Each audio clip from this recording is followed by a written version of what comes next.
മധുരക്കിനാവിന്റെ കഥക് തുറക്കുന്ന മതിഭ്രമദായിനി പരിമളഗാത്രേ.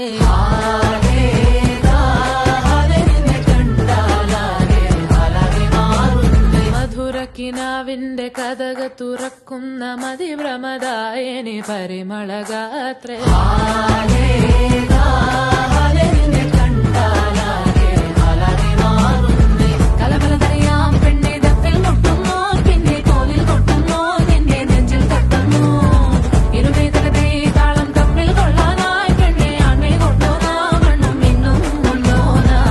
തിങ്കാലത്തിപ്പെട്ട എത്തീമിനാളെ